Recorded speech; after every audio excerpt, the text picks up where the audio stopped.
অবহেলা নামক দুঃখের পাহাড়টা যেই নারীর বুকের ভিতর আছে সেই নারী জানে তার জীবনটা কত কষ্টের। হ্যালো এভরিওয়ান, আসসালামু আলাইকুম। সবাই কেমন আছেন? আরও একটি সুন্দর দিনের সুন্দর ভিডিও আপনাদের সামনে নিয়ে চলে আসলাম। আমি হেনাজ ড্রিম কিচেন থেকে। আশা করি সবাই ভালো আছেন। আমি তো ভালো আছি আলহামদুলিল্লাহ।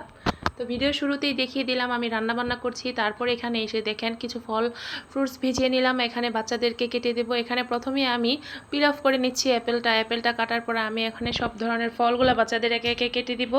এটা হচ্ছে আমার নিত্যদিনের একটা প্রয়োজনীয় রুটিন। এটা বাচ্চাদেরকে না দিলেই না। আমরা জানি বাচ্চাদের শরীর গঠনে বা ব্রেন বিকাশে ফলটা কিন্তু অনেক জরুরি তাদের শরীরের জন্য।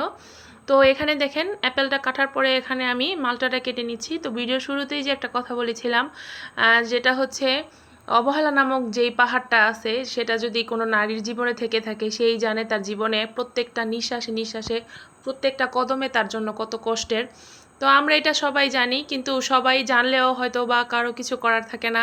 অবহেলা নামক জীবনটা মানুষের অনেক কষ্টদায়ক। তার কাছে যদি হাজার টাকাও থাকে, তারপরে যদি তার শখের মানুষটা তার সাথে অবহেলা করে তাহলে তো আর কোনো কিছুই রইল না। যাই হোক, এখানে ফল ফ্রুটস কেটে আমি এখানে আমার শ্বশুরের ওয়ার্ড্রোবের উপরে রেখে আসলাম তার জন্য কিছু। তারপর আমার বাচ্চাদেরকেও দিয়েছিলাম। এখানে আমার ছেলেকে আমি একটা ডিম মামলেট করে দিচ্ছিলাম রুটি দিয়ে। আসলে কিছু সাধারণ জিনিস দিয়েও কিন্তু বাচ্চাদেরকে অনেকভাবে ইমপ্রেস করা যায়, যেটা হচ্ছে আজকে আমি ওর এক্সপ্রেশন দেখেই বুঝেছি আলহামদুলিল্লাহ। ওর জন্য ও স্কুল থেকে এসেছিল, বলছিল যে ক্ষুধা লেগেছে, কিন্তু এদিকে আমার রান্নাও হয়নি। তো রুটি ছিল, এখানে আমি ডিমটা মামলেট করে দিলাম, ও রুটি দিয়ে খেয়েছে। দেখেন ওর এক্সপ্রেশনটা মাশাল্লাহ কত ভালো ছিল। মানে একটু সাধারণ জিনিস দিয়েও কিন্তু বাচ্চাদেরকে অনেক খুশি করানো যায়। এটা সবার ক্ষেত্রেই কিন্তু এটা ছোট বড় সবার ক্ষেত্রেই কিন্তু হয়ে থাকে। যদি আপনার একটা পছন্দের জিনিস অনেক ছোট হয়ে থাকে, সেটা যদি আপনাকে কেউ এনে দেয় তাতেও কিন্তু আপনি অনেক খুশি হবেন। তো যাই হোক, কথা বলতে বলতে এখানে আমি কিন্তু আজকে লাকড়ির চুলায় রান্না করেছিলাম, মানে মাটির চুলায় রান্না করতে গিয়েছিলাম। তো মাটির চুলায় রান্না করি, আবার এখানে গ্যাসের চুলায় রান্না করতে আসি, একটা দোটানার ভিতর পড়ে যায়।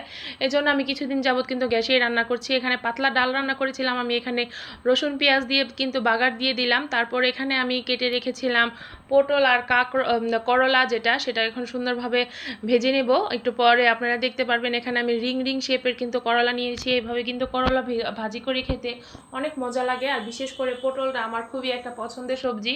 অনেকেই দেখি যে পটল আর কাঁকরোল পছন্দ করে না, কিন্তু আমার কিন্তু পটল আর কাঁকরোল অনেক ভালো লাগে, মানে একটা ভালো লাগার সবজি বলতেই চলে। তো এখানে আমি একে একে এখন সব কিছু ভেজে নেব। আর ভেজে নেওয়ার পরে এগুলো সব নামিয়ে আমি মূল যে রেসিপিতে সেটাতে চলে যাব। আজকে রান্না করেছিলাম সরিষা ইলিশ। তো ঘরে তো আমরা আলহামদুলিল্লাহ কাঁচামরিচ কিনে কখনোই খেতে হয় না, একটার পর একটা গাছে সবসময় কাঁচামরিচ ধরে থাকে। তো আলহামদুলিল্লাহ আজকেও কিছু কাঁচামরিচ দরকার ছিল, গাছ থেকে নিয়ে আসলাম। তো আমার গাছগুলা মাশাআল্লাহ অনেক বড় ছিল বা ভালো ছিল, কিন্তু অতিবৃষ্টির কারণে আমার প্রত্যেকটা গাছ কেন জানি না একদম ঢলে যাচ্ছে, একদম মানে প্রায় অনেকগুলা গাছ মরেও গিয়েছে। জানি না আর বাকিগুলা কি হবে। যদি বৃষ্টি না হয় তাহলে মেবি বেঁচে যেতে পারে।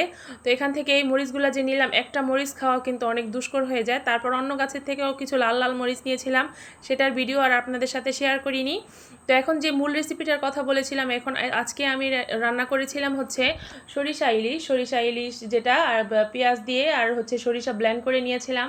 এখানে উইদাউট আদা রসুন বাটা, যেটা আদা রসুন পেস্ট থাকে সেটা দেইনি, জাস্ট এখানে হলুদ ফাঁকি, লবণ, পরিমাণ মতো তেল আর পেঁয়াজ আর হচ্ছে সরিষা বাটা। হ্যাঁ, সরিষা বাটার সাথে কিন্তু অবশ্যই আমি কাঁচামরিচও ব্লেন্ড করে নিয়েছিলাম, এই জন্য এখানে আর কাঁচামরিচ দেইনি। অবশ্যই নামানোর আগ দিয়ে আমি কাঁচামরিচ দিয়ে দিব। আর এখানে ভালোভাবে ম্যারিনেশন করে এখানে পরিমাণ মতো পানি দিয়ে দিব। দেখতেই পাচ্ছেন এখানে অল্প পরিমাণ পানি দিয়েছি। সুন্দরভাবে বলক উঠে যাওয়ার পরেই কিন্তু আমি এটা নামিয়ে নিব। অল্প জালে কিন্তু ইলিশ মাছ হয়ে যায়। আর রান্না করার পরে সবচেয়ে ইম্পর্টেন্ট কাজ হচ্ছে এই চুলা ক্লিন করা। চুলা ক্লিন করার পরে দেখেন মাশাআল্লাহ কত সুন্দর দেখতে দেখা যায়। এই তো ছিল আজকের মতো আমার ভিডিও। কেমন লাগলো সবাই কমেন্ট বক্সে জানাবেন। আল্লাহ হাফেজ।